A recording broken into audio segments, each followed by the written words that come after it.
Greetings, everyone. We are live again. Dynasty Mir, Search for Uhuru. Thank you so much for joining us, as we always do. We just want to thank all of you for the support. We are approaching 90,000 subscribers. We should hit Wow. 100,000 soon. Once we hit 100,000, I have a special giveaway. Special giveaway for one of you in 100,000. I'm gonna figure out how we're going to do it. I'm sure we could do a raffle or something, but it's a nice, and I'm gonna grab it one of these days. It's upstairs in my closet. It's a nice, this one's snakeskin duffel bag. Now it's made by a black-owned designer called Tomlini, and he blessed me with a couple of them. So we will be handing out one of them to one of you in the audience. Make sure you go to dynastymir.com. Again, go to dynastymir.com. Like, share, and subscribe. And also, too, guys, we're still raising money for the school I sponsor in Bo, Sierra Leone, the Chuck Brammer School. What we want to do, we want to build a computer lab. So we're working on the structure. We've raised a little bit over $1,000. We're about $4,000 off. We have the tour, and if you're interested in the tour, we're leaving April 19th out of Chicago, returning on the 29th. Well, some of you are returning on the 29th. Some of you all are staying longer. Again, we're in Chicago, leaving from Chicago, going to Sierra Leone, Freetown, Sierra Leone, celebrating the 60th year anniversary of Sierra Leone's independence. And also, too, if you're interested in citizenship, go to searchforuhuru.com or email me, and I can email you the requirements to apply for citizenship. So basically, if you they're offering citizenship by DNA. So either on your mother's side or your father's side, if you could prove that you have a DNA link to one of the tribes of Sierra Leone, you're eligible for citizenship. So if you're interested, let me know, hit me up, and then Patreon, become a monthly Patreon, patreon.com, search for Uhuru. Without further ado, we have Mr. Melvin Foote, the OG, when it comes to the building the bridge between America and Africa. Mr. Melvin Foote is definitely the OG when it comes to that. So we have Mr. Melvin Foote with the Constituency for Africa, and we're going to have a discussion on, since Biden is now in office, how does American African engagement, how does that look like now? Like what's new, what's going on, what should we expect, and how is that going to play out? And then we can review how the engagement took place between America and Africa when Trump was in office. So what's going to change? How's it going to look? We'll take it from there. So Mr. Melvin Foote, go ahead and introduce yourself, and then we'll jump right into it. Thank you very much, Dinus. First, I want to congratulate you on the excellent work that you're doing. You are a hard-charging brother. When I say hard-charging, you don't take no for an answer, and you don't take, only way you'll get something done in this business is to push. Right. And if you can't push, if you easily deterred, you won't make it. But I think that your DNA is one of hard charging. I'm thinking more of the Nigerian DNA. I am Nigerian, so I am Nigerian, so yeah. Well, part Nigerian. So Nigerians are known to push. You certainly emulate that. So I want to congratulate you on the excellent work that you're doing and your mission to build a bridge between the United States and Africa, and a real bridge, not just a top bridge, a bridge where things actually get done. So, but I'm the president of the Constituency for Africa. I am an OG, if you will. I've been involved in Africa really since the early 70s. And I started out as a U.S. Peace Corps volunteer. I spent 3 years in Ethiopia during the revolution where Haile Selassie was deposed. I was a Peace Corps volunteer. I spent another 3 years in Somalia as country director for AfriCare, and spent a lot of time in Sudan. But all told, I've been to, well over 40, 45 countries on the continent.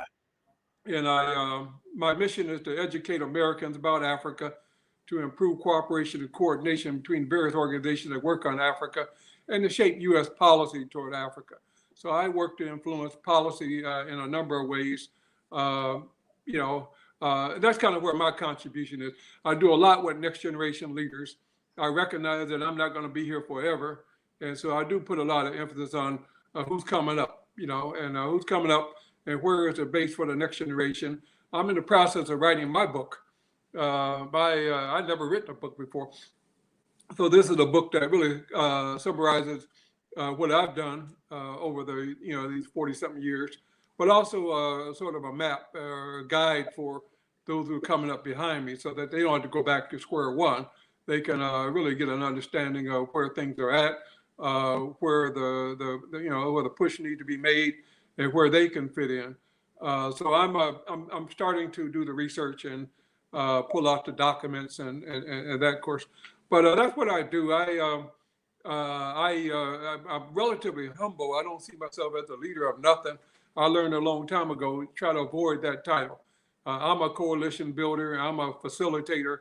I try to get things done. I try to work with whoever to getting something done to achieve objectives. But I have I'm also have been immersed. Only job I've had really have been jobs working for Africa. I don't know anything else. You asked me to sell cars, I couldn't do it. You asked me to work in a bureaucracy, no way. People are saying right now, man, I should be the assistant secretary for Africa. No way. I don't take orders. I don't take orders very well, and I don't follow, what people tell me to do. I kind of do what I'm empowered and inspired to do. So anyway, that's my introduction.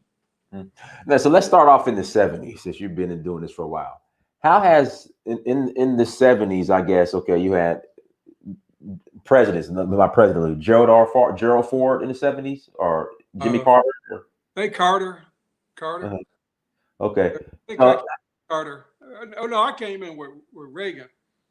Okay, that was 80s then. No, I came in with Nixon, rather. I think with Nixon. Oh, Nixon. Okay, with Nixon. Because he said, "Love it or leave it." That was the slogan. America, love it or leave it. Okay. I left and joined the Peace Corps and went to Africa. Mm-hmm. So I opted to leave. I mean, with a U.S. government program, but it was Nixon, Watergate. That's when I first went to Africa.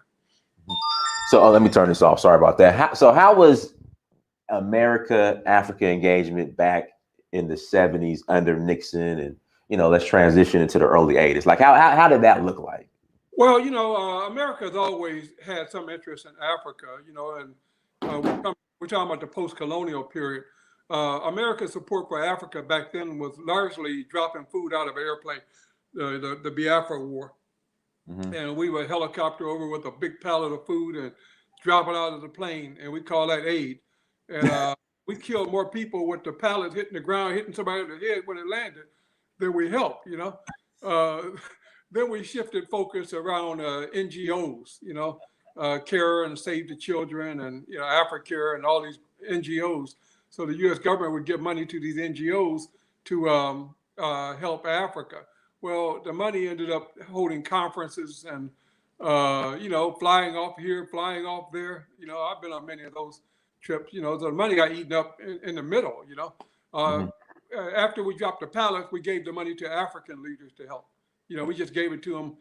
You help your people. Here's the $5 million. Here's $10 million. Well, you know what happened to that money? Right. Bank accounts, Mercedes-Benz dealership. very, very little of that existed. But then we went with the NGOs. Then we shifted, to sort of bilateral support. And, so we continue to, but I would say we've always had some interest in Africa. But by and large, lack of information, lack of knowledge. When I went to Africa, I had no clue about what to expect. I really thought that we're going to land in Ethiopia. I expected Tarzan to be at the airport, take us to the village with a herd of elephants. I mean, what else? You couldn't Google back then. You couldn't, you couldn't research. How you know what's going to happen in Africa? My parents thought I would get eaten by a lion, mm-hmm. and I didn't know. I was thinking maybe I would, but I'm gonna run fast.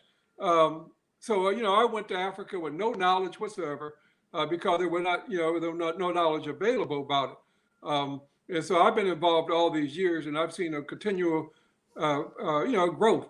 I would say, we made progress, but we clearly got a long way to go. Mm-hmm. All right. So then in the 80s, in the 80s, we're going through Reagan. So pretty much just drop the pallet, give money to leaders, and let's keep it moving. When did you start noticing like a transition outside of just giving money to leaders and dropping pounds to something more formal and constructive? I think you know, during the Ethiopia famine, We Are the World, and that's when we commissioned CARE and Save the Children and Africare, Catholic Relief, World Vision, and these groups to help. You know, we give it to American organizations to help underground in Africa. Well, they ended up in being Toyota Land Cruisers.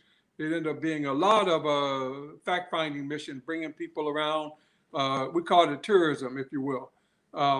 We've done a lot of that. You saw a lot of churches that would go in and, you know, try to feed people and that kind of thing, but at the same time, try to get them to convert to, you know, evangelical Christian. You know, you saw a lot of that. You know, so then, you know, we shifted again. Every 10 years or so, you shift. We shifted again to stop funding these NGOs because they were ineffective overall. They did a lot of good work here or there, you know, I mean, you know, especially at famine relief. But overall, they didn't have very little impact. So we shifted again, like in the 90s or so forth, to more of a bilateral. We would fund from the ground in Africa. We set up offices in Nairobi, Redso. We set up one in Nigeria, and I think it was Nigeria, West Africa. And so AID would have an office, in a field office, and then they would fund underground. Some of that funding went to African NGOs. Some of it went to these CARE and Save the Children group, but they had to get the money underground in Africa. Did you say Karen? Did you say Karen Save the Children's groups? Yeah, CARE Save the Children. Okay, okay. Kathy said Karen Save the Children's groups. CARE Save the Children, Fam, Church World Service, World Vision. There's a whole bunch of them that popped up like you know, a lot of them in response to the Ethiopia famine. We Are the World, Live Aid, Band Aid, all these organizations popped up to collect the money, you know, to take the money. And some of them did good work with them, but, you know, a lot of money got wasted too. So, you know, the shift now has been, a lot of these funders moved their offices to Africa. And so they, you know, they looked at it more in line with talking to people on the ground in Africa, you know, officials and so forth, governments. And then the NGOs would have to go and get their money by going to Africa and make the case. So they had to have partnership with the African governments. They had to do things, and you know, it continually to evolve. You know, I don't hear much at all about NGOs engagement in Africa anymore. Right. So I think it's shifted. We're talking about private sector now, and there's more emphasis on markets. And so PEPFAR, they were response to the HIV/AIDS crisis. That was more aid, but now it's shifting more toward private sector involvement. You got the new what they call it, DFA, Finance Corporation, and if you know, they continue to build these organizations. My assessment, though, I mean, I've dealt with some of them, and I'm not impressed. You know, a lot of people who are running this stuff don't have a clue about Africa. You know, they don't have a clue. Very few of them understand anything about the diaspora. Some of them were set up to try to get the diaspora split up over here. So they pitted African immigrants against African Americans. A lot of that stuff went on. They appointed, you know, I would say this is in the, you know, 2000 or so. All of the offices in Washington, like the Woodrow Wilson and the democracy, all these acronyms are floating around in my head.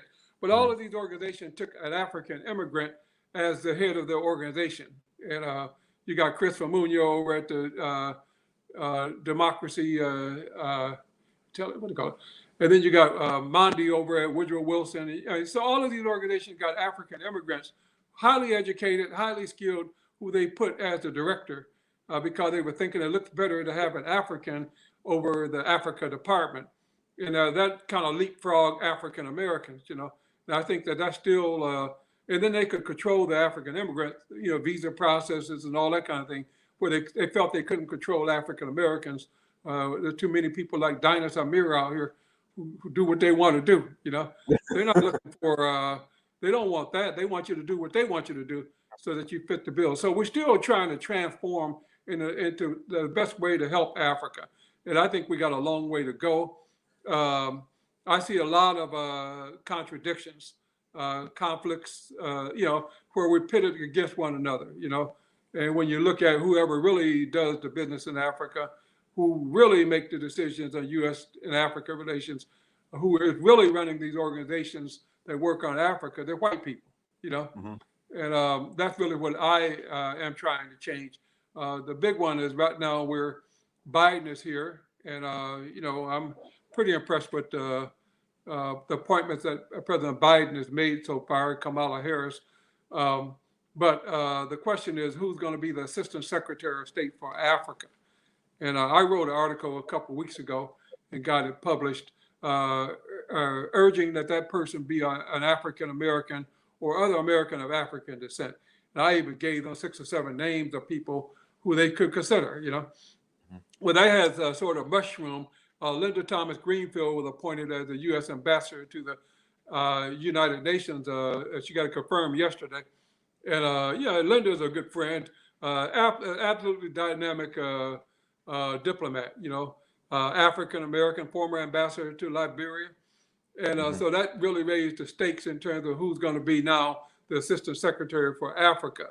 And I'm still pushing hard on that. That's really what I do. I just try to make sure that some of these key appointments, that we win on some of that.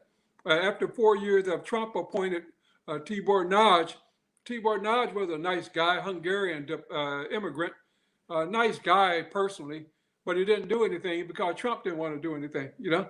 So you got 4 years and nothing really happened with the Africa policy. And so can we afford to put another white person there now? No. So they have a hard time. I think I'm going to win on this one.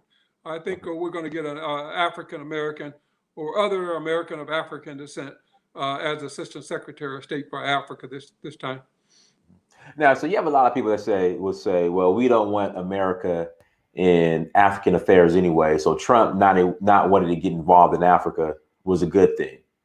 Versus, you know, when we had Obama was in office, you had Libya.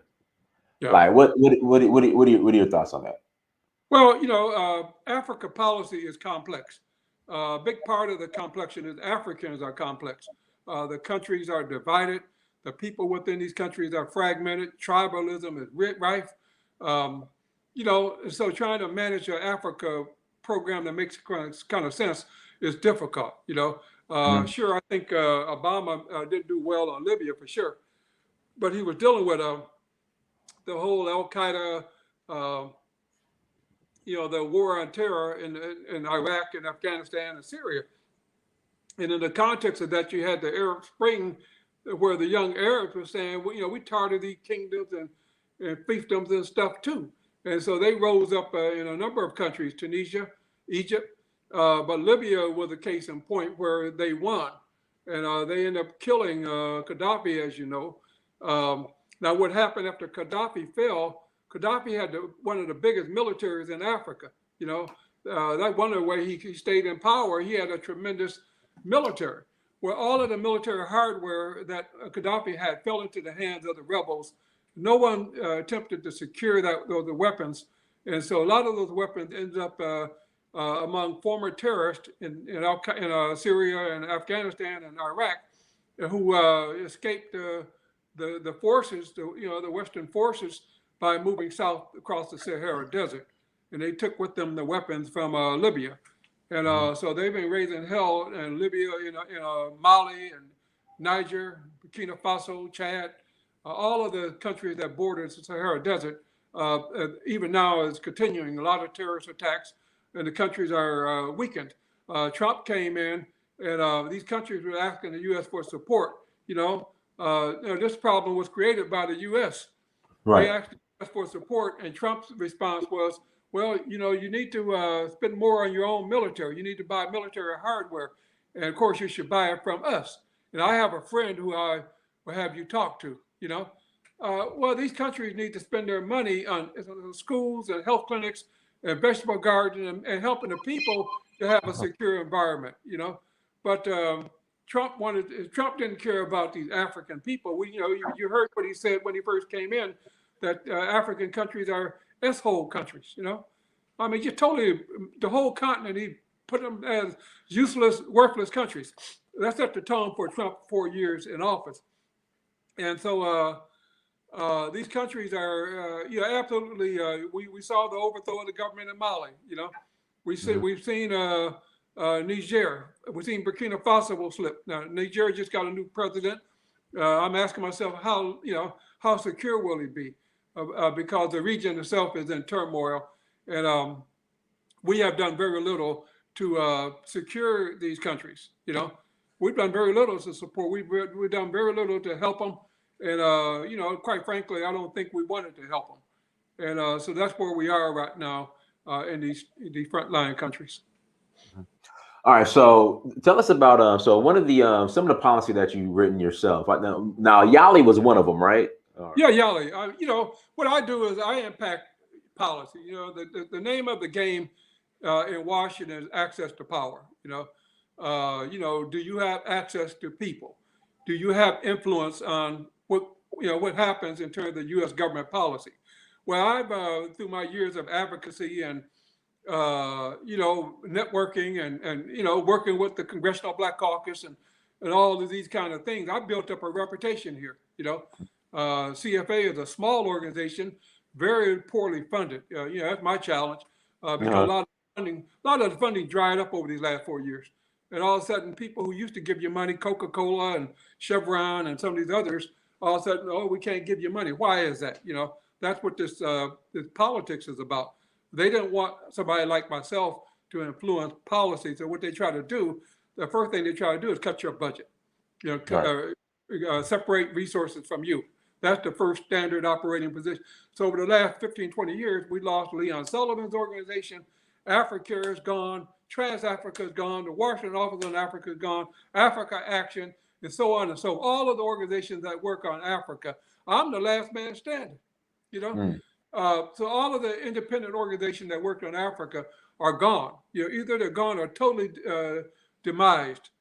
So I'm convinced that that's part of the reason why I don't get the resources that I need, to do what I'm doing, given my mission.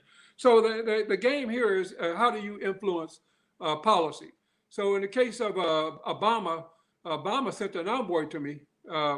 He came to office in 2008, and the stock market had crashed, the banks had crashed, General Motors was getting ready to go under, Lehman Brothers crashed, the U.S. economy was tanked. Now we know that was intentional. They wanted the White House to be in the worst possible shape for this black man. Welcome to the White House, Mr. Black Man. So Obama also followed George W. Bush. Now you say what you want to say about George Bush, a Republican, but Bush put $15 billion into PEPFAR, the presidential initiative for HIV/AIDS. He put another $5 billion into the Millennium Challenge account, for a new kind of development in Africa. He put together the strongest Africa policy group that had ever been had. The African Americans were very prominent in it. Colin Powell was Secretary of State, Condoleezza Rice, National Security Advisor, Jendai Frazier, Assistant Secretary for Africa. All of these are African Americans. He had about 12 African Americans as ambassadors in Africa, Nigeria, South Africa, Zimbabwe. All of these countries had African American ambassadors. This was the Republican George W. Bush. So Obama followed Bush, but with no money in the bank. All the Africans were thinking Obama's going to deliver big money for us. They were chomping at the bit. Now that we got a black guy in the White House, well, Obama didn't have the money. He didn't have it. So they asked me, what could Obama do that could show Africa that he's interested in Africa? He's a brother from Africa, but he needs to buy some time until he could rebuild the U.S. economy and get Americans back to work. And so I wrote a paper, and the concept of the paper was, don't spend your money chasing Mugabe and Paul Biya and Bashir and these old intransigent African leaders. Spend your money on the young ones coming up, the next generation. And he loved the idea of him being a young president himself. And so that became the paper that framed the Young African Leaders Initiative. And I would say that it's been the most successful program ever for U.S.-Africa relations. We brought over to the United States for training and capacity, but young leaders across the continent, tremendously diverse, for training at American universities across the country. They had a 6-week training period. Then they had a summit here in Washington. The bigger thing about the YALI program is that Africans got to meet each other. You had a Nigerian who met a Senegalese, and you had somebody from Kenya who met somebody from South Africa. And so not to cut you off, but what's interesting? Sorry to cut you off. The number of Africans I run into when I'm on the continent that's never left their country. Yeah. Well, that's part of the problem was the isolation, and then tribalism and ethnicity. So you're thinking in most of these countries you win because you're part of the tribe that won.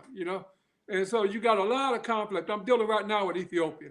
And man, it's a sad situation. You got you know about the war in Tigray, and now I know Ethiopia like the back of my hand. I speak the language. I speak Amharic and I speak Tigrinya. And so I know what's going on.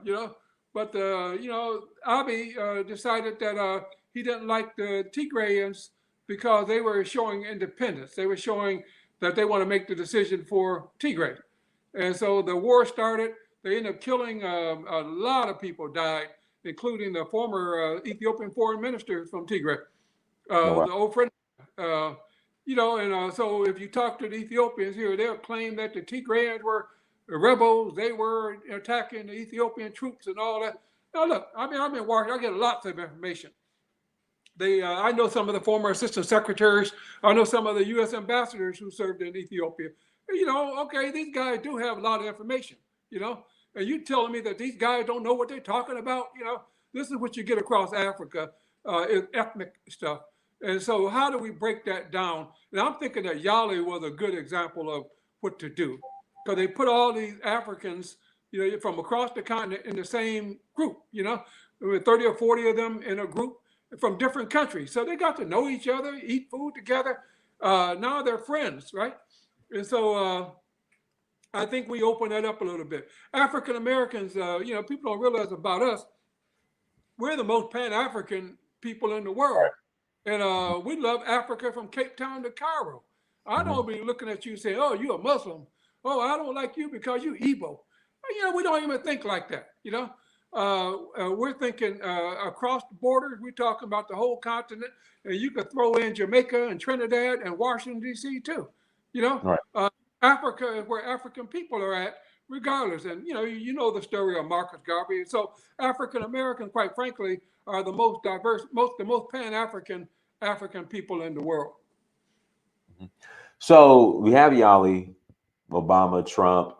Let me ask you this. So China is playing an active role in Africa.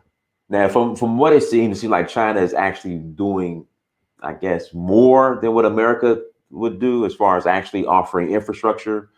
Yeah. What are your thoughts in regards to China's role versus America's role? Well, America, we talked about the policy formulation. America never got to the point where it was going to do anything bold in Africa. The most we were going to do is, some training stuff, bring some medicine over here to do a little of this, a little of that. Well, China looked at it totally different, especially when the U.S. started backtracking on Africa and started acting like we didn't want to have anything to do with the place. We wanted the minerals. We expected to get the minerals for nothing. We expected to get the diamonds and the oil and the coltan. So we would pay off African dictators. We had no problem with what was going on in Nigeria. You could steal some of the money, no problem there. Put it in a Swiss bank account, no problem. Long as we get the deal we want. That's really was the American position. And we saw it with shale oil. And I've done all kinds of stuff down in Ogoni land. I was there when the Ogoni were hung. I led a delegation to Nigeria on a fact-finding mission in the Delta. And so China took a different approach. And China's approach is, okay, all Africans were talking about was infrastructure. How are we going to get ahead if we don't have the infrastructure to do, to do this? And we don't, given what was going on in the world, Africa could not muster the resources that it needed to build this infrastructure. China came in with a New Deal, and the New Deal speaks to respecting African, expertise, but putting the resources together and the money together to build roads, to build airports, to build ports, to build other necessary railroads and other necessary infrastructure, and money that we have never heard of before. And so in my mind, okay, China's a world power like we're a world power, like Russia's a world power. Now China said put a gambit down, so we want to work with Africa. Now everybody knows that China wants they want the partnership, but they want the same minerals that we were trying to get for nothing. China was saying, let's build a new deal and we can all grow together. You know, that's what China was saying. So honestly, I don't have a whole lot of problem with China. They had to work on their modus operandi. At first, they would bring over boatloads of Chinese to build the road. You know, they would come over with 5,000 Chinese to work on the road, as opposed to training Africans to build the road. You know, they changed that a lot. They made some adjustments. I mean, you got to make adjustments in development. So I don't, what they did is they forced the U.S. and other countries to step up. And so we're still trying to combat China.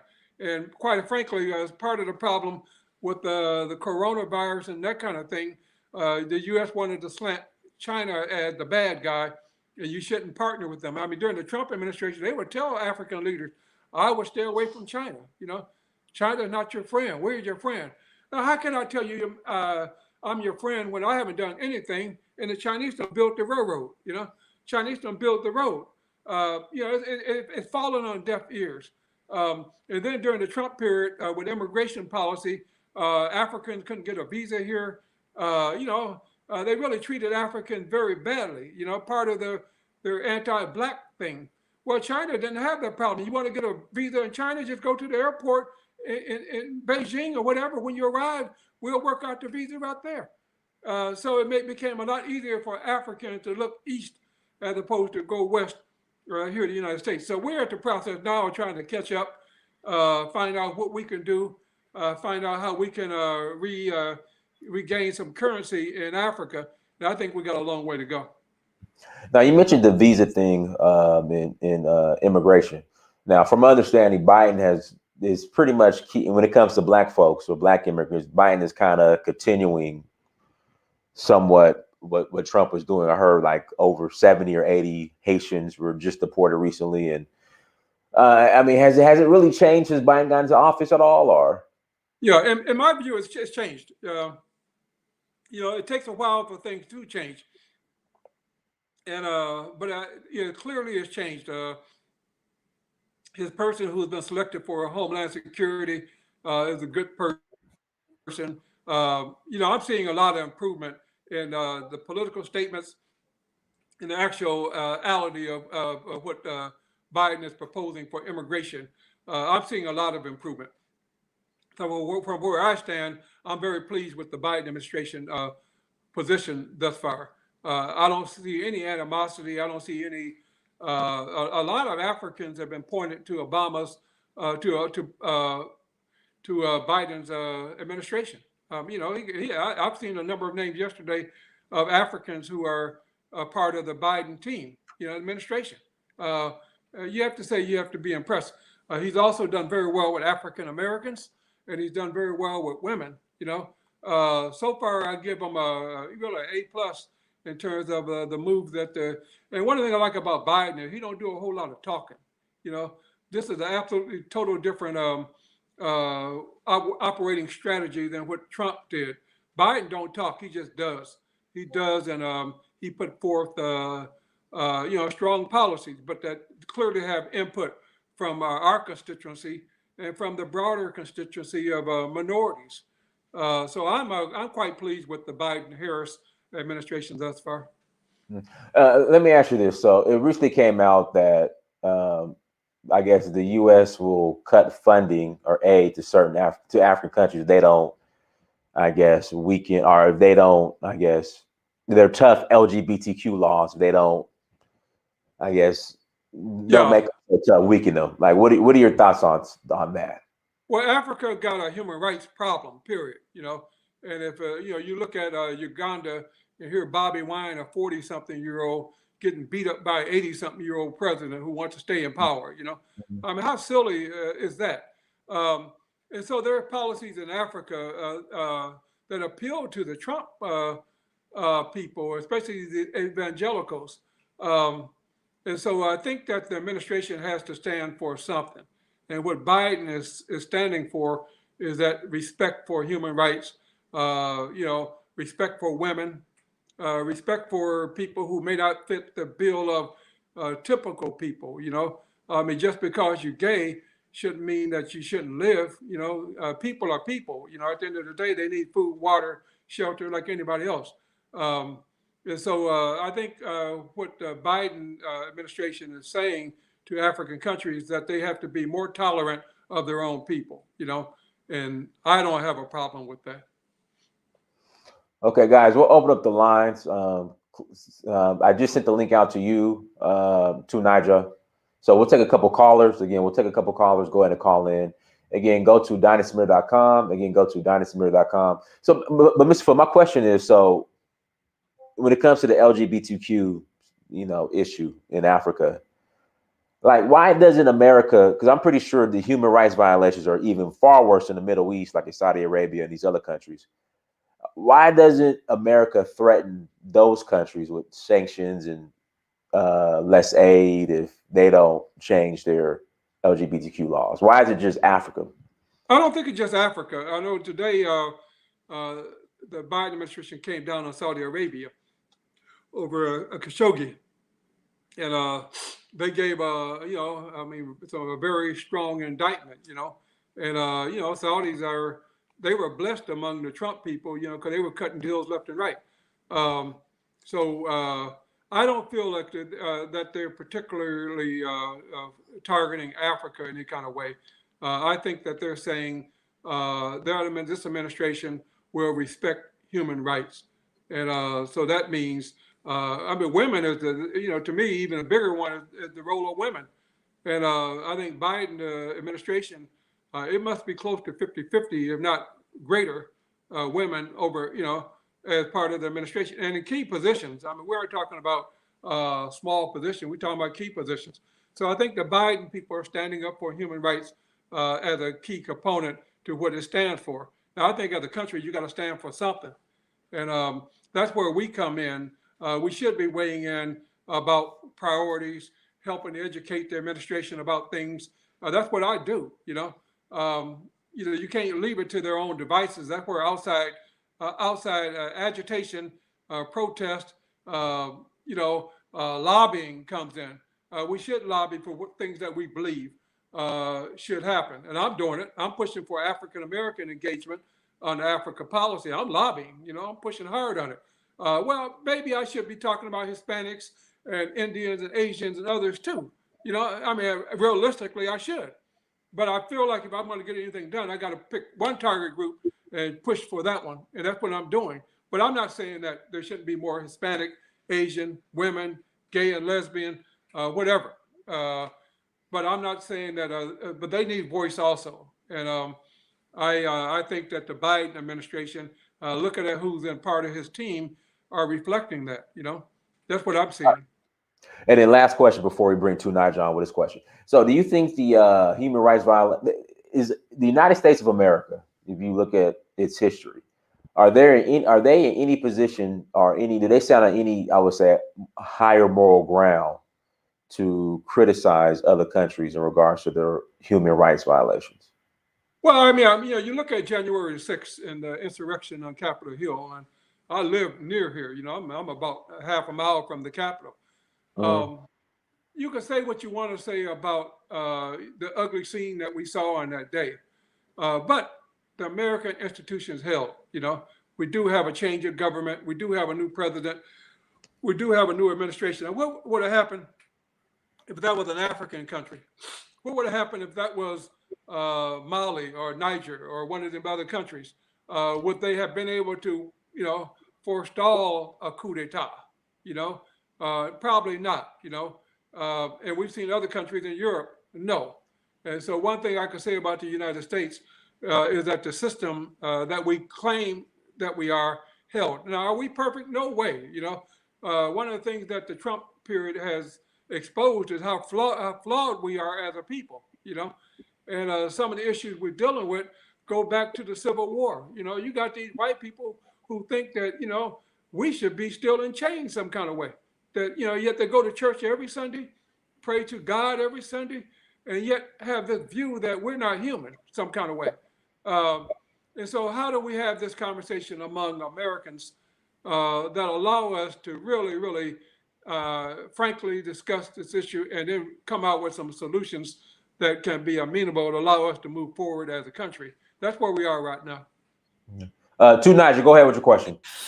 Yeah, thanks for having me, and thank you for coming over. You know, it's been great to. I've been talking about this type of topics for quite a long time, so it's good to have the opportunity to ask somebody that's actually engaged in some of these activities. Okay, so if I am to go back, you know, during the Great Depression, there were issues going on in Africa during that period with the Ethiopian War and all the rest of it. And African Americans, even with all the difficulties they were going through, were willing to go and fight for an African country. They were willing to come together to go and support them. As a matter of fact, some of them did, even if they were breaking the law. They went there. The question I wanted to ask about that is that how did the Black Caucus that is in Congress now, and we have Black people in the House of Senate, how did they lose that awareness of their connection to the continent when all this stuff has been happening for the last 50, 60 years? What happened? Yeah, I mean, that's a good question. If you ask me, part of the problem is that the struggle of Black America over here has been so intense that if you're a member of Congress, your primary responsibility is to your constituents in your district. Karen Bass has to be concerned about her constituents in Los Angeles. You know, she's concerned about other things, and so many of the members of the Black Caucus are so focused on their own constituent needs, and that might be education, it might be policing, it might be a number of things. So they don't get around to talking about the greater conversation around African people. Now that's where people like Dinas and myself come in. You know, we're pushing the Africa, the global Africa perspective, and I push it every day. Dinas, you push it every hour, and Yeah. every minute. You know, I push it every day. But we're educating our members of the Congressional Black Caucus about Africa. You will be surprised that most of them, you know, they're brilliant people. The only way you get elected to Congress, you got to be a good speaker, you got to raise money, you got to do all kinds of things to get to be a member of Congress. But just because you're a member of Congress don't mean that you're an expert on African issues. And there's a lot of African Americans who know very little about Africa, you know, but I can say that it has improved dramatically over the last 30 or 40 years. When I first went to Africa, I thought that Tarzan was the king of Africa, the white man in the jungle. I really thought that I'm on the airplane going to Ethiopia. I'm expecting Tarzan to be at the airport with a herd of elephants to take us to the village. That was my knowledge of Africa at the time. So I'm saying that we've come a long way since then. Most Americans now know something about Africa. They're paying attention to the news. They're part of, you know, they get news feeds. They're seeing CNN, BBC, everybody reporting on Africa. So my family, I use my own personal family as a monitor. And whenever I go back to Illinois, they were asking me about critical things going on in Africa, you know. But back then, they had no clue about any of this stuff. So I'm thinking that African Americans, by and large, have improved. We have a long way to go, but America has a long way to go, you know. And I think it's incumbent upon us to continue to push forward. I think the rise of African immigrants over here also, their voices are now being heard like never before. And I think that's a good thing. You know? I think that makes sense. And the African diaspora that is arriving recently, they make up of about 2 million, but we have 40 million African Americans, and we know the Black Caucus, they must be aware the kind of favors that are being done to other countries like Egypt, Saudi Arabia, and Israel. These nations get a lot of favor from the US. So why is it our own group seems to be a bit weak when it comes to, because it's not, these people have interest in the US too. They have their constituencies too, but they still make the effort to channel their influence to help their own homelands. Yeah. So I what just happened? think that this battle over racism is the key component of here. This country has saw itself as the white man's land, you know, and this is Black History Month. We're learning a lot about Black people. I'm learning stuff that I didn't know either. But the struggle that John Lewis and Martin Luther King and Andy Young and all these people have been fighting over the decades have been to move the ball forward. And they made a lot of progress. We shouldn't take that away. Leon Sullivan, what he did when he was around, Leon Sullivan was the closest thing we had to royalty.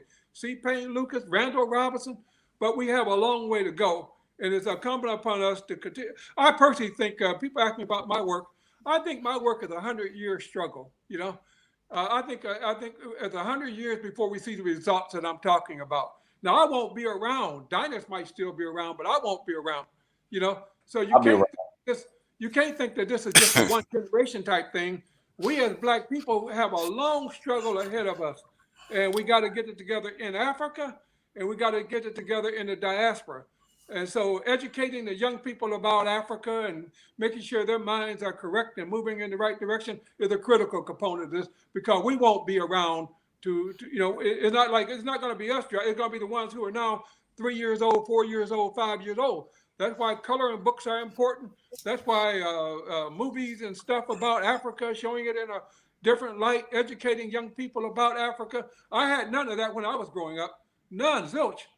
But I think it's incumbent upon us to make sure the next generation will move this ball forward, because we have a lot of work ahead. I don't criticize where we are, don't agonize, organize. That's my message. Don't agonize, organize. Organize. Yeah, I think that is it's a very, very good point, because I've been saying that, because I think what you tend to find with the Americans is that, and I think to an extent you actually alluded to it, because you are talking about 100 years. I don't think we have that time. I really don't think we have that time. And we really need to start pulling our influence. We are right there with proximity to the corridors of power. If you make up 15% of the population of a country, you should have to have a say. You simply have the fact that they make us believe we don't. That is the scariest thing. How did they convince 15% of their own population that they don't have a say? You know what this guy said, Nagnisi said once, that is very, very important. He says, you can't treat somebody badly and give them a passport at the same time. You are citizens. You can't treat people like trash and give them a passport at the same time. You have to make that count, because with your power there, you determine whether the US remains the ultimate superpower in the world or not. If they spend years fighting Black Americans, yes, they will not be superpowers anymore. So you have power too. One of the things I want to say is a question of resources. Like I know what my organization does, and we have done a lot of great things in this space to try to build this base of support for Africa. But we've done it with no resources, we've done it with no resources. Now, how do people get things done in this country? If you look at how Israel operates, Israel gets all kinds of money from the Israeli government to educate Americans, to influence Congress and that sort of thing. You look at Ireland, you look at Poland, you look at any other part of the world and how they operate in Washington. But if you look at the Israeli diaspora here and organization in Washington, they fly around in helicopters. They got a big facility. They can do 10,000 meetings, 10,000 people in a meeting. But then you look at the Africa thing, and then the Africans, you ask the African government for support for this kind of thing. Now we're lobbying for Africa, Yes. You ask the African government, say, look, can you put in $50,000 to support our effort to educate Americans about Africa? Oh boy, they'll tell you to go get your money from Coca-Cola. Part of the problem is the wrong priorities of African countries. They don't realize that freedom is not free. You can't move Washington around with no resources. You can't, Exactly. And but they haven't figured that out. And when they do pay money in Washington, they give it to white people. They give it to madness. White people. Wow. It's madness. I'm just being frank and honest because it's a dynasty show. But no, the floor is yours. The floor is frank and honest is my show. Yeah, go ahead. How do we change this paradigm? They're looking at me and say, oh, you should ask for Coca-Cola to give you money to do the education about Africa, because this is the priority of African countries. the African Union and African institutions, but they see themselves in a beggar mode. They're looking for AID handouts.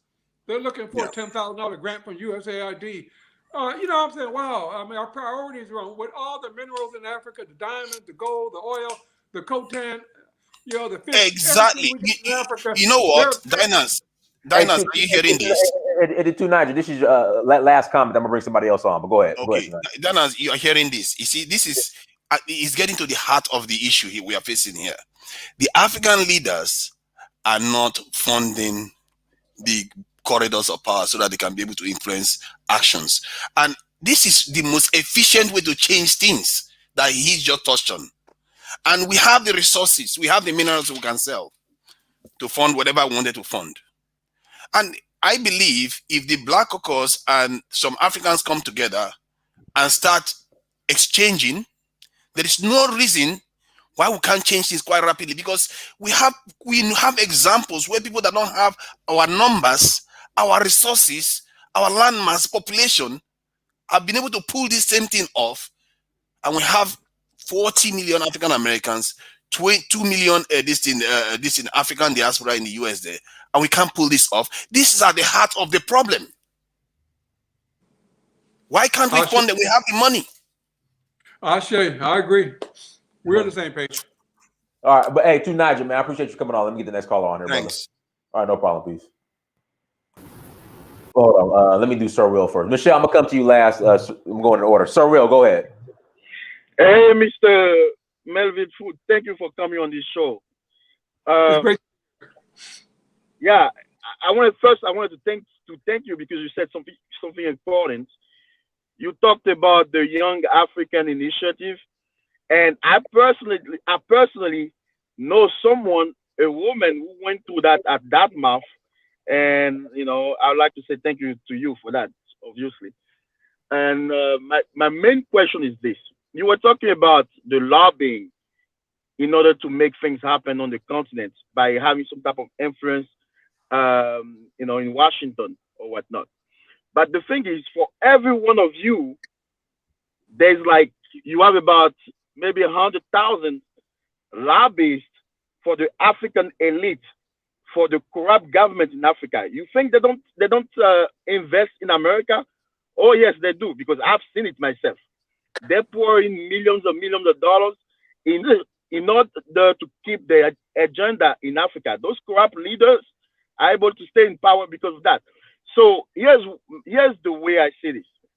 Why don't you open the financing to all of us, and you know, and Dinas can help you toward that, to reach us, in order for us to gather the money or the resources for you guys to fight for the real people in Africa against those corrupt leaders. Because unless you guys take another road, another path to make this happen, we're gonna keep having the same thing. This has been going on for 40 years.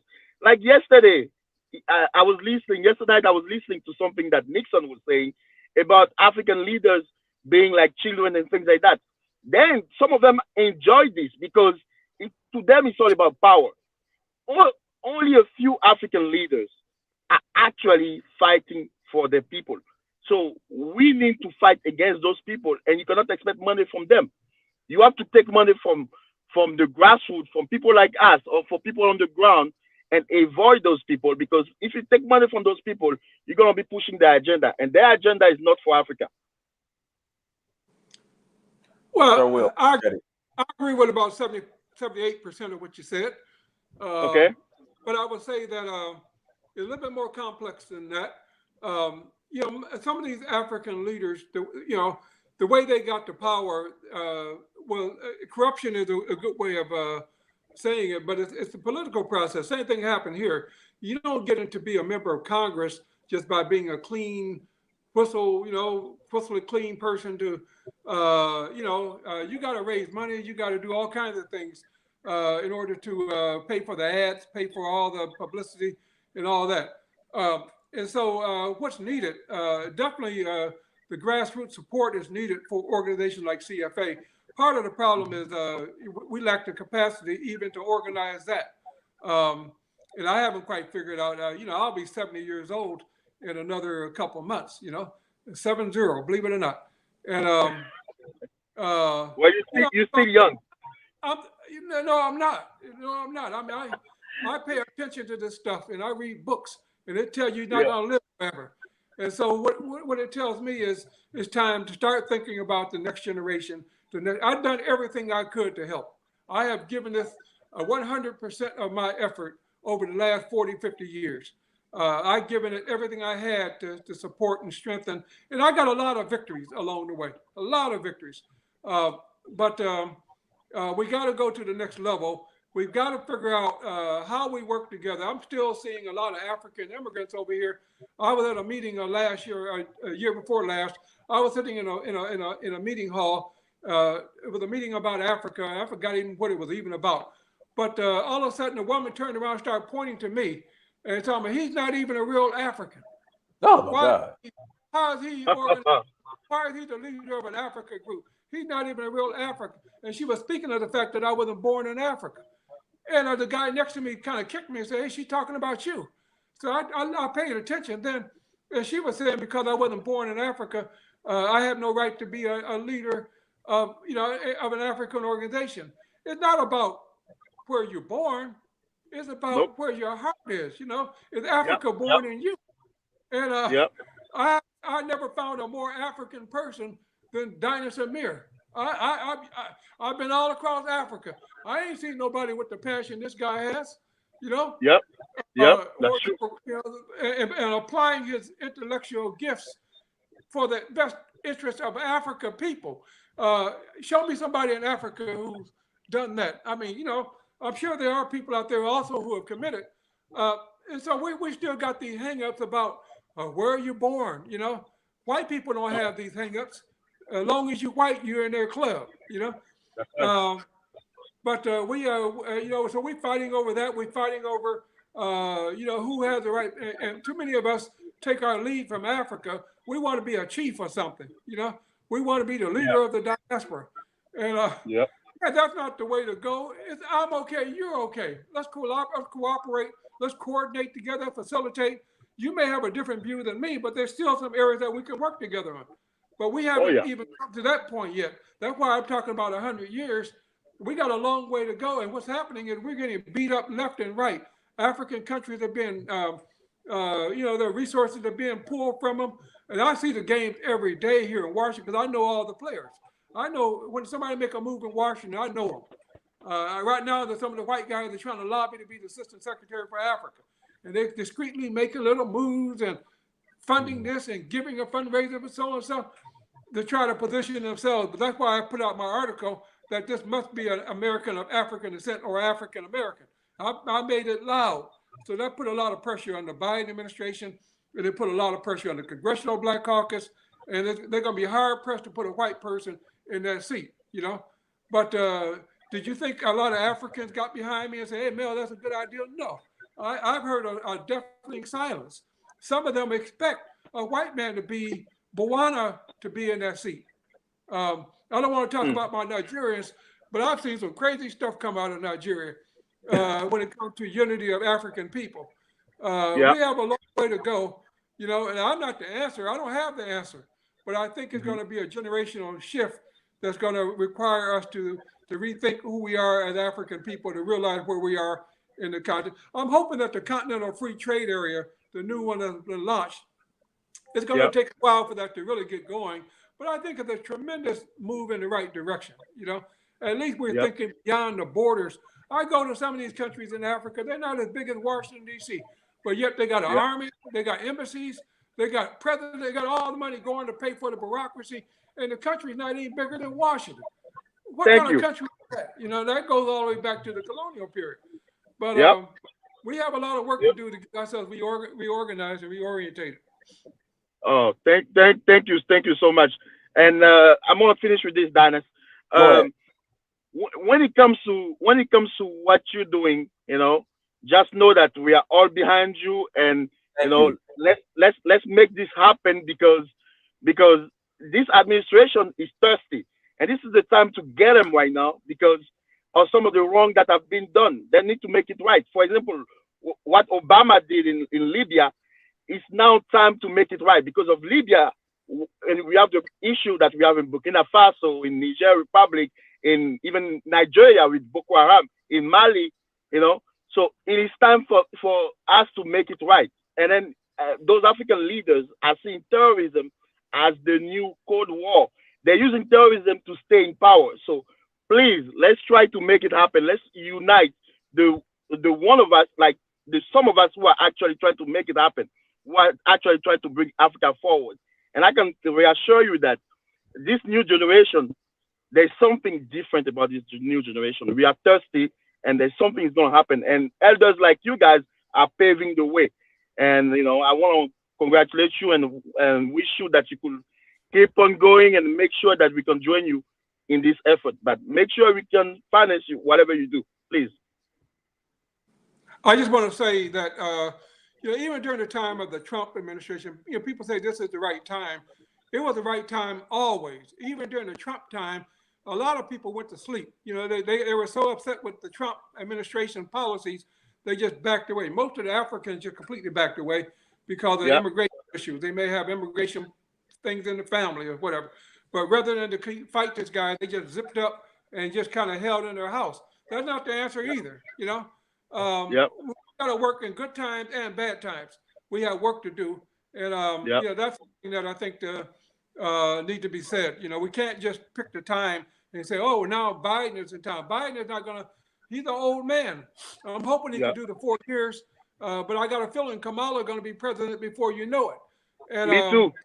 You know, but we can't just rely on you know, they waited Obama out. You know, Obama was just running circles around these people. But they said, okay, well, he only could run 2 terms. And sure enough, when Obama left power, they grabbed the power. Now, right now, you don't know, these guys are waiting to say, okay, what is our strategy to retake the power in the United States? So 4 years from now, they're not going to be quiet. They're going to come back with some, let's make America great again. And whatever the slogan is. So we have to continue to fight. We got to fight now. We got to fight 4 years from now. We got to fight no matter who's sitting in the White House. We got to fight. Yes, sir. Appreciate it, Dennis. Thank you. No problem, Sir Will. Last caller here. Michelle, go ahead, Michelle. Hi, can you hear me? It's like background noise, like wind, or I don't know what it is. Just a quick second. You got the fan on, or? Yeah, I think it's a fan. Okay. All right, are you able to hear me now? We hear you. Go ahead, Michelle. Go ahead. Okay, quickly, let me just contextualize who I am before I give my 4 comments / questions. I work with UNDP across Africa, Sudan, Southern Sudan, South Sudan, Somalia, Liberia, South Africa, Rwanda, so across the continent. And one of the things that I've seen, this is just following up on the last brother's comment, one of the things I've seen is that often as a Black American, I say Black intentionally, in Africa, we're not seen as you know, the sons and daughters of the progeny of the stolen Africans. Very quickly, they'll say American, full stop. So that right there presents a gap, a space that needs to be filled.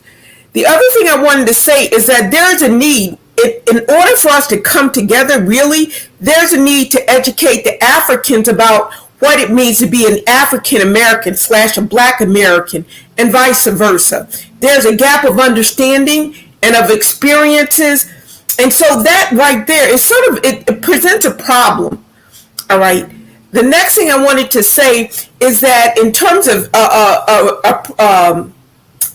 for Africa, some type of policy for Africa doesn't really make sense, given that Africa is represented 55 countries, right?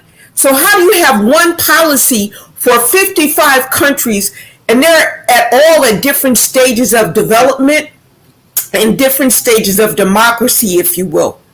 So Mr. Foote, how do you do that? How do you have one policy that's going to work in 54 countries? All right.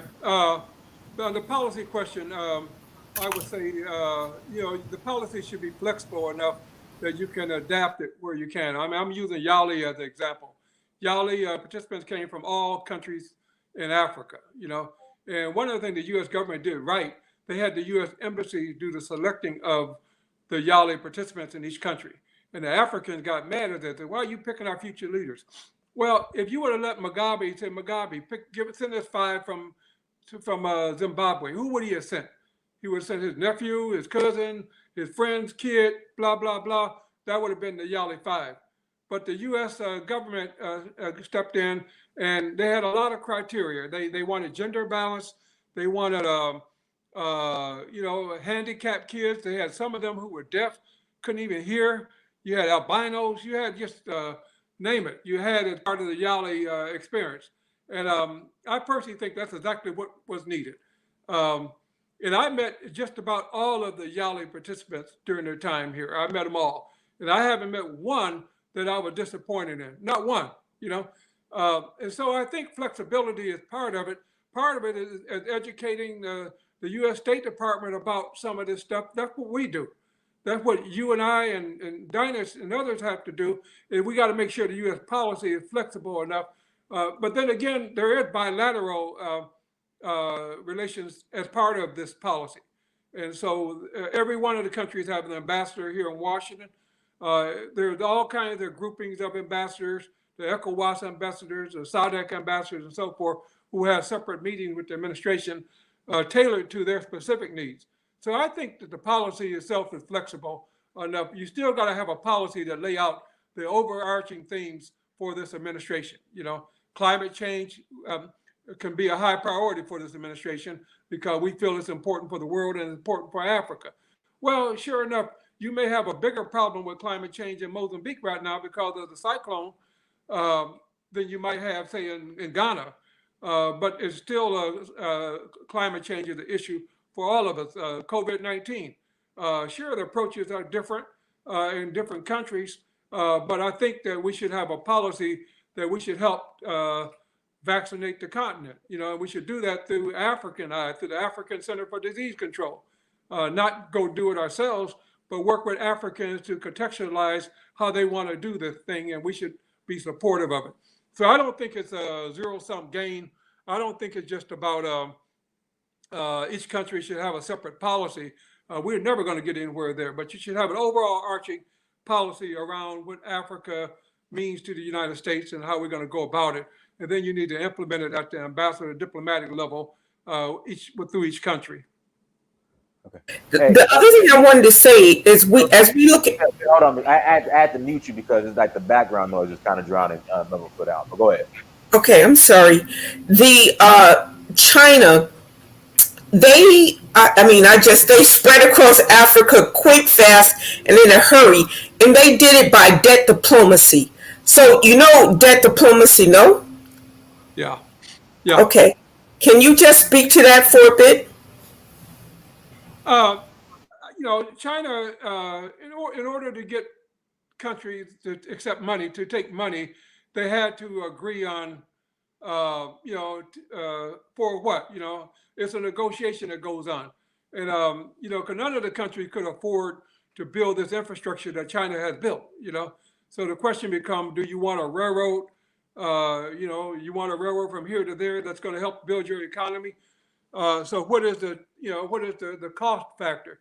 And China would put some of that out in a way of, okay, you pay us back over a period of time. You know, if in fact that railroad produces the minerals that you actually sell and make money off and build the country, then you could pay us back a certain position. They've been relatively flexible about it. There was a lot of fear that Africa is going to be taken over by China. China's going to take over the port. China's going to take over the railroad because you're going to default on the loan. We don't know exactly how that's going to play out.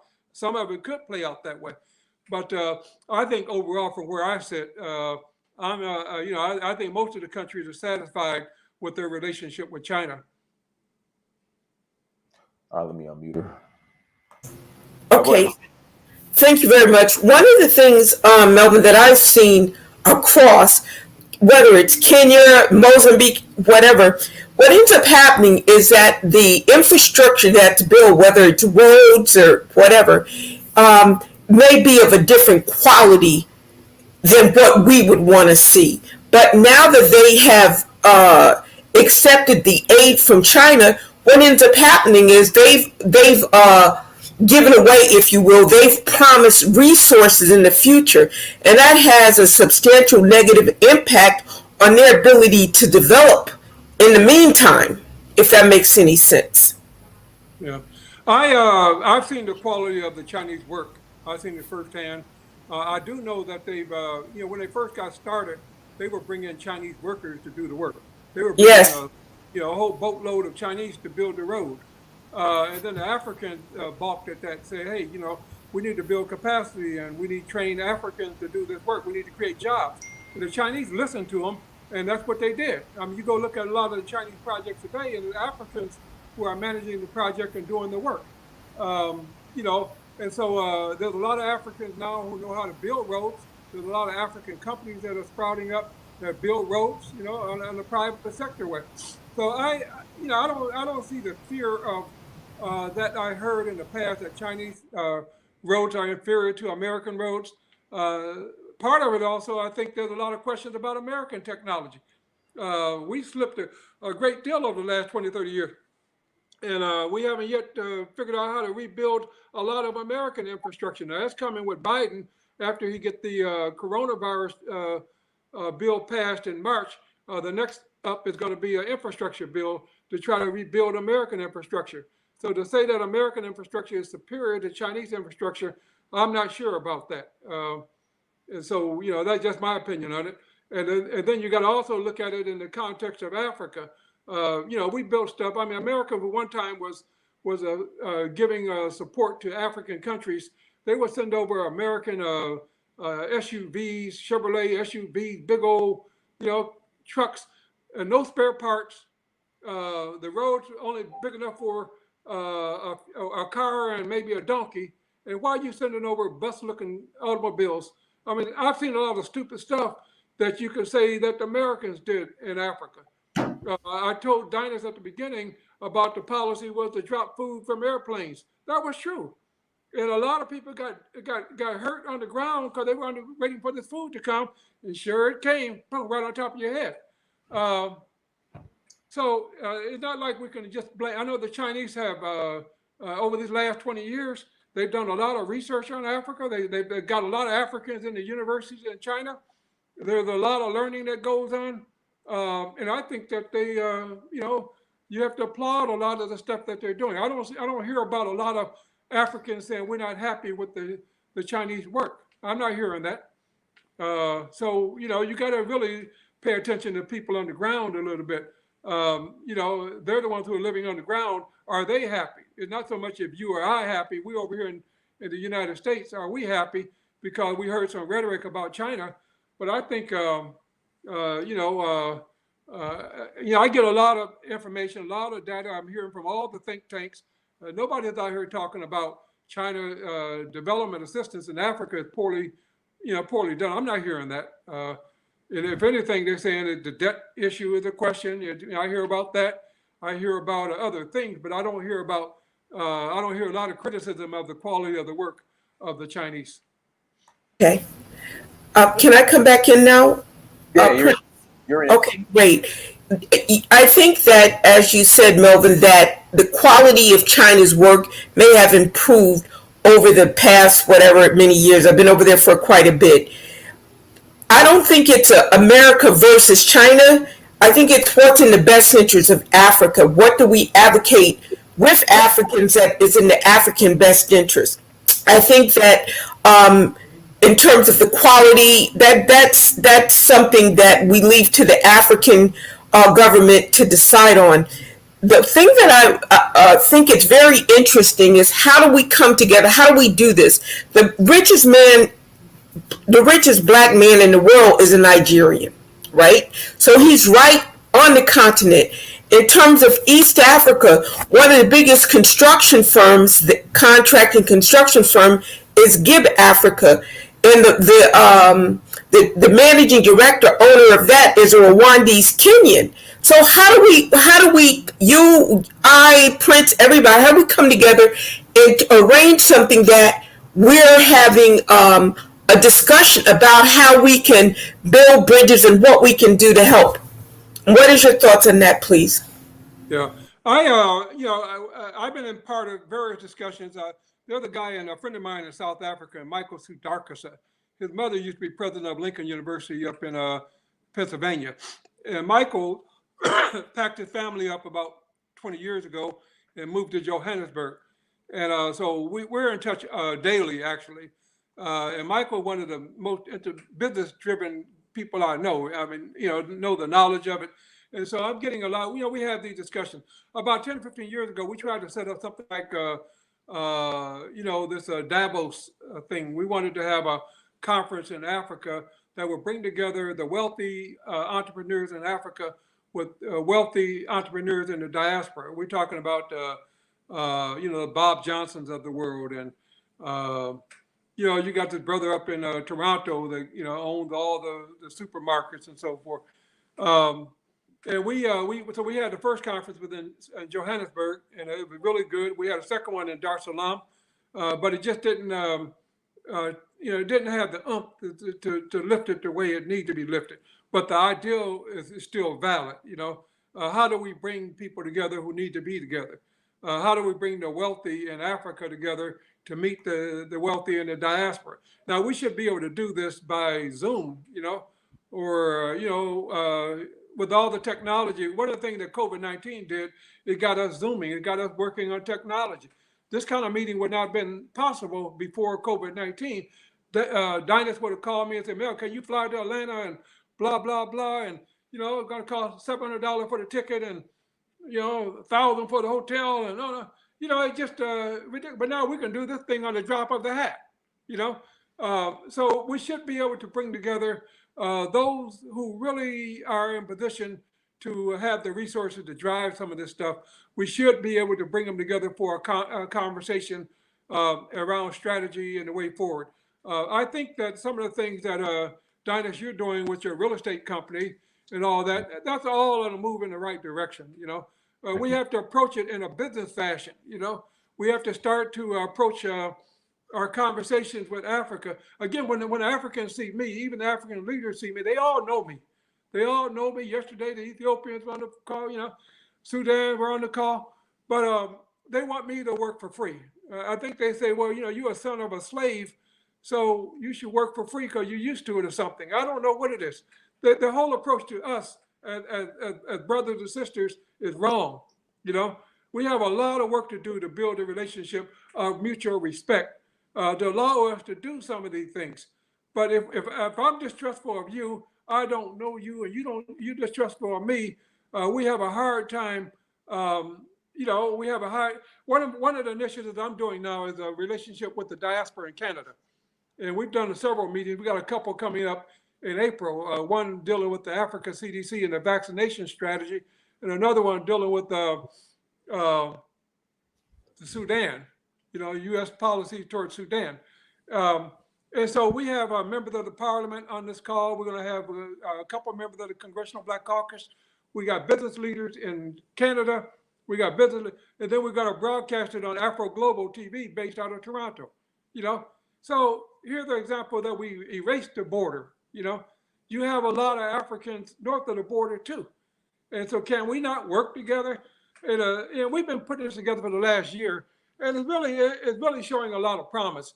So I'm expecting also to do something like this with the Caribbean, with the Latino communities in South America, and that's what I'm working on. But a lot of my work is just about getting the relationship right, But there's many ways our relationships are wrong, and it prevents us from doing some of the things that we should be doing that we don't do, like what we're talking about here.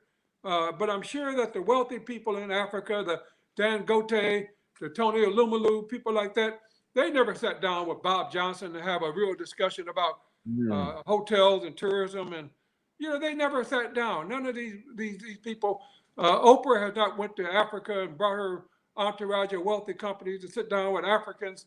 They haven't sat down and done that. And what's holding them back? You got all these athletes, entertainers with buku money in their pockets. Increasingly the African basketball players and whatnot are part of the NBA and so forth, making multi-million-dollar salaries. But I'm not hearing that they're sitting down talking about collaboration and cooperation with the community, the diaspora. So that's why I'm saying that we know these things need to happen, but somebody's going to have to take that on as their mission to make this happen. Okay, thank you. Thank you very much. Thank you. No problem, Michelle. Thank you. I'm sorry, Prince. I'm sending my details to you and asking that you share with Melvin, because it's a worthwhile cause, and I think I might be able to assist in some way. Okay, no problem. Thank you. Bye-bye. All right, Mr. Foote, we'll go ahead and close out. Anything else you'd like to share in closing? It's been a very stimulating period, and as always. But I wish you well. I'm like I said, I'm humbled by all that you do. And Thank you. I admire your stamina and your drive. We may not agree on everything, but that's not important. Right. You got your way of doing it. You got your vision for doing it. Full steam ahead. And if I can do anything to help you, call me. I'm here for you. Mr. Foote, how do you feel about your mentee? She says you were her. When I met her, she said you were her big brother. The direction Dr. Eric Connor's going in. Oh, I work with everybody. Eric Connor is my friend. I can't say that I agree with her position, how she left the office. I'm not her political ally. I don't get involved in the politics of the African Union. I'm not your, my whole thing when she approached me when she first got the job, she said, she asked me to introduce her to the diaspora. Mm-hmm. And she knew of my work. And I knew her before she came here. But when she got the job here, she said, can you introduce me to the diaspora? And I felt that was a noble thing for me to do. And I did what I could, here in Washington and around the country. And I work with her. I mean, she's the most dynamic person. She's another spirit. You have hard pressed to find a more committed, dynamic, and intelligent person. That's what I feel about her. But at the same time, there's policies, procedures, the things that need to get done. If I don't work with you on that, I don't work with you on that. And I would say that is the case. I wish her well in what she's attempting to do. But we don't communicate all that often. But I watch what she's doing and wish her well. Absolutely. And how can people contact you? And how can people go? If you could list your name. Well, I put the site in the chat room, everyone. Constituency for Africa. The link to the site. Let me put it back in the chat room. And then also, how can people contact you as well? I'm very active on Facebook and LinkedIn. And okay. I would say the best way is for somebody to join me on LinkedIn would be the best way. Facebook is the second best way, partly because I'm up to my numbers. But, our website is not what it needs to be. Again, to get back to the resource question. Okay. You get back to the resource question. And over the years, we've been trying to improve that thing. And I spent a lot of money. You'd be shocked at how much money I spent trying to get that thing right. And, you just haven't been able to do it. You just don't have enough capacity to get it right. Somebody needs to say, Mel, let me hook up your website, make it right. I looked at another one this evening of another group that approaching me. Man, it's like, wow, that thing is so smooth. Right. The way I wish I had that. I know I need it. And because you say, okay, I think the future of CFA beyond me is going to be a website. Right. You're not going to have another person who could do what I do. But I think you're going to have younger people who are better skilled at the data, the technology, because CFA should be an organization of hundreds of thousands of people, but we haven't been able to put them together, memberships and all that kind of thing. We just haven't been able to do it. Now, I don't want it to be a political organization. I don't want it to be slow. One of the beautiful things about CFA is that we're on the spot. We're right in the middle of the action always. I want to keep it that way. Sometimes when you become a bureaucracy, it slows you down, And so we got to figure out, I mean, I'm talking it over with my board now about the future of CFA. It may not have a future. You know, I look at all these organizations, and sometimes you don't build an organization to last forever. This is not the NAACP or the Urban League. It's an advocacy organization. It's a campaign. And sometimes the campaign comes to an end. I think the work of CFA is going to continue forward regardless of whether CFA exists as an organization or whether I'm involved. I think a lot of the stuff that we have engendered and pushed for is going to carry forward nevertheless. Then I'm thinking that people like yourself are going to branch out and you know, take on some of this and continue to do what you're doing, but scale it up, elevate it, you know, right. The way that somebody got to take people to Africa. You think they love to do it. I don't. You know? So I encourage you to, you know, scale it up, do more of that. You know, you want to build bridges, you know, working relationships on the continent here. You know, somebody got to do that, you know. And I'm looking at this and I support it. I try to do what I can with it, but you can't do everything or else you end up doing nothing. You know, you try to do everything, you end up doing nothing. So I try to focus on the things that I'm good at, focus on the things that I can really see them impact on. And, you know, that's what I do, you know. Yes, sir. Everyone, thank you so much for joining. Like, share, and subscribe. Also, if you're interested in the tour to Sierra Leone, give me a shout, dynastymirror.com or search for huru.com. Send me an email. Until next time, family, Dynasty Mirror, search for Huru. Peace.